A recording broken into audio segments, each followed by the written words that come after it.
Hello, magandang araw mga ka-podcast. Ako nga pala si Mark.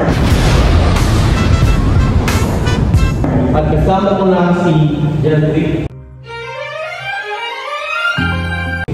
Ngayong araw, may kasama tayong guest na sina Joseph,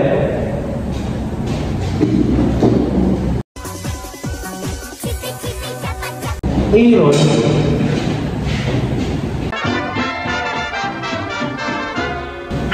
at Joshua.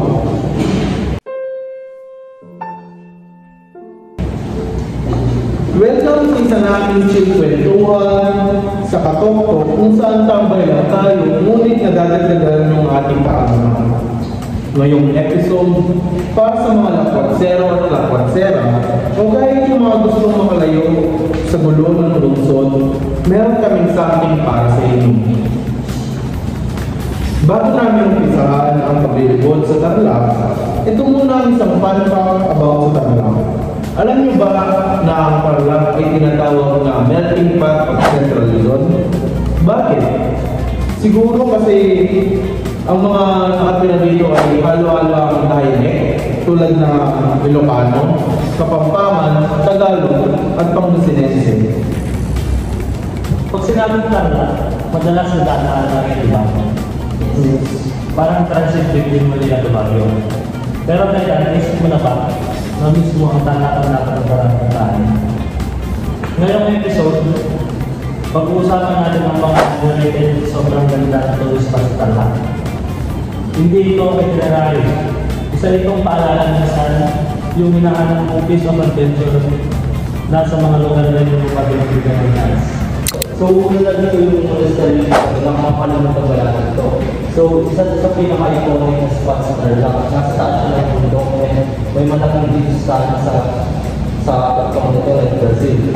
And ito na yata ito yung mga Instagrammable sa buong Tarlac working. Kasi imagine, may giant statue of Jesus sa tapos ng bundok. Perfect for reflection and ideal.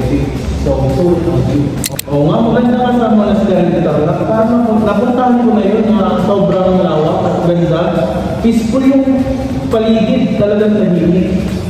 Next naman, para sa mga history lovers natin dyan, meron ka bang marirecommend, Joseph? Para sa mga history lovers dyan, ang marirecommend ako ay ang Papas National Drive. This is a must visit. Ano yun naman? Yes. Dahil dito natin i-dedicate ang mga World War II heroes. Lalo na sa mga nag-march na mga bataan. March. Kalahan mga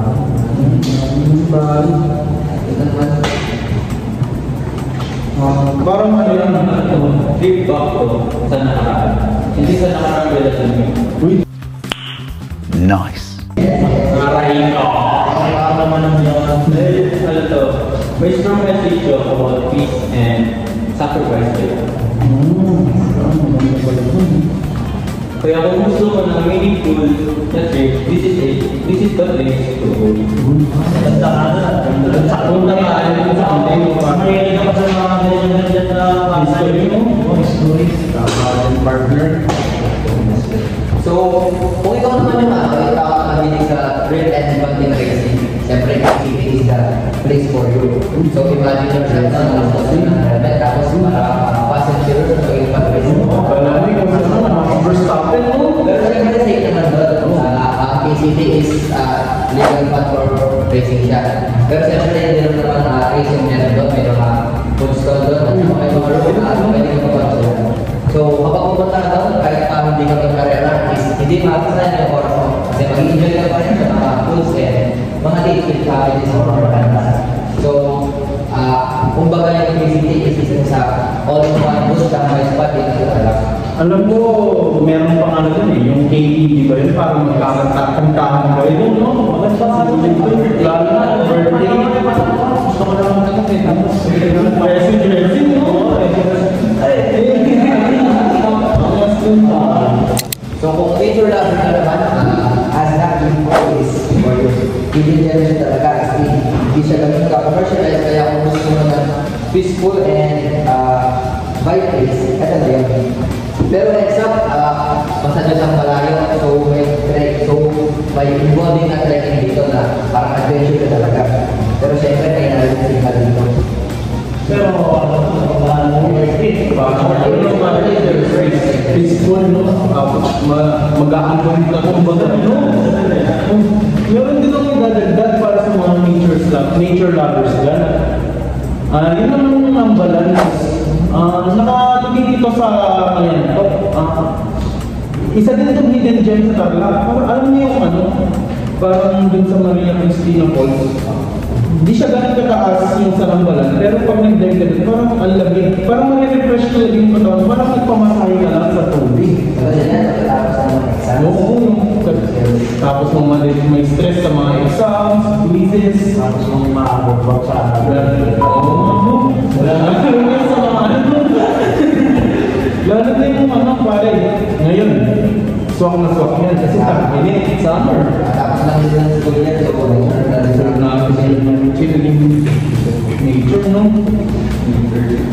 Pwede din natin idagdag yung sa madadaanan din natin ito pag pupunta tayo ng monastery ng Tarlac. Yung Tarlac Recreational Park.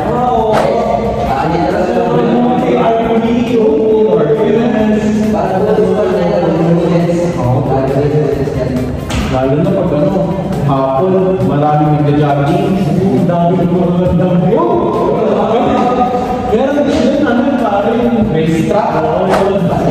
Basketball court. Pwede din tayo mag-camping doon. May zip line mo na doon.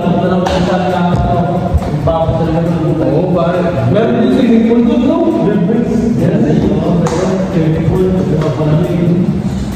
Oo.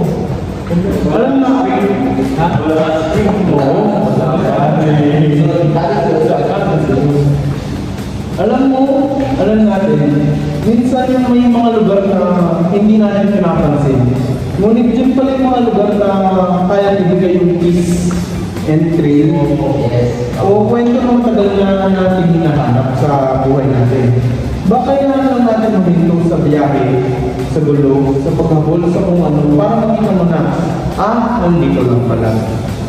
So next time na may chance ka, hinto mo na, natala mo na.